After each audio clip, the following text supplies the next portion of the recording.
Today's video is going to be a process called WITS. It's a process on how to answer questions on a history test. This should work for any test that has complex questions, something like a district test or a STAR test. Today we're going to really focus on the W. I'll give you a brief overview of the ITS. So, how do you do the process? Well, before we start with the process, you need to know what is the test trying to do.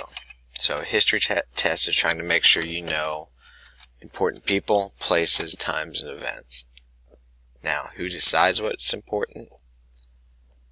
The test maker does.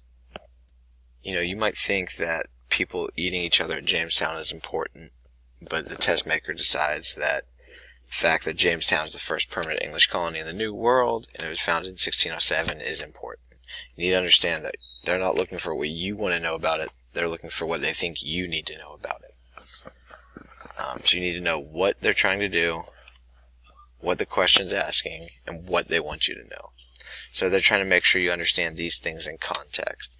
When you look at these questions, you'll normally see two things working together.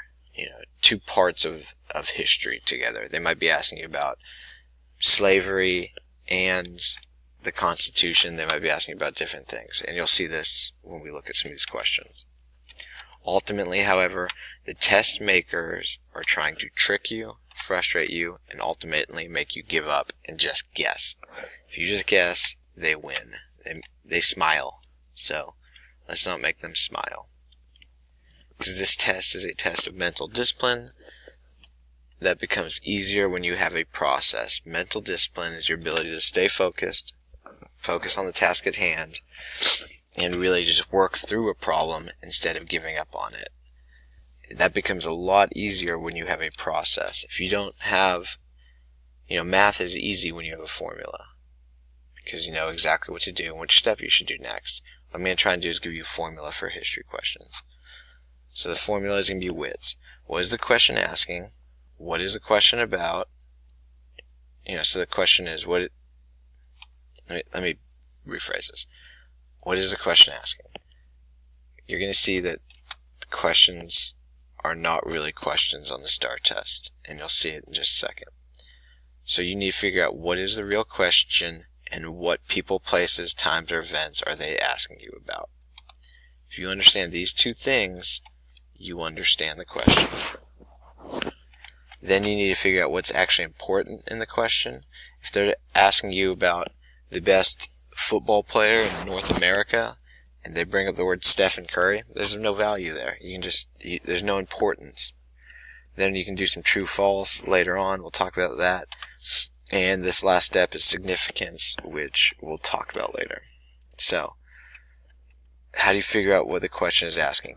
You're going to have to do one of three things, and you're going to practice these. You either have to rephrase it, put it in your own words, fill in the blank, or figure out the key to the text or image. So, let me pull up your worksheet. Answer these based on the video. So, like this question, you have to figure out what the question is asking about, okay? You have to rephrase question 1.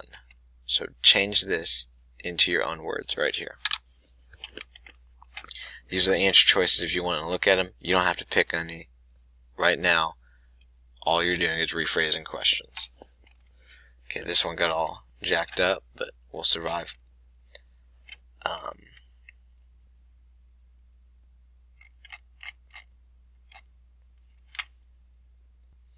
Alright, sorry. There was a little pause there. I just had to change something because I was talking with someone about this question. So, what choice best complete... Sorry, another little pause. Anyways, what choice best completes the chart above?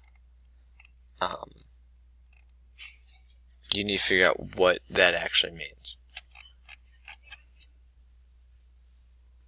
Alright, question 7. There's an image here. You need to figure out what the key to this question is. 42 is a rephrase, just like question 1. And 23 is you need to fill in the blank. You need to figure out what this box means. All the others are basically the same kind of questions. Let's see how well you guys do at rephrasing questions, how well you do at filling in the blanks, and how well you do at figuring out what the key is to the text or image. Good luck. I'm going to have some videos later on kind of giving you the answer to these. Thanks.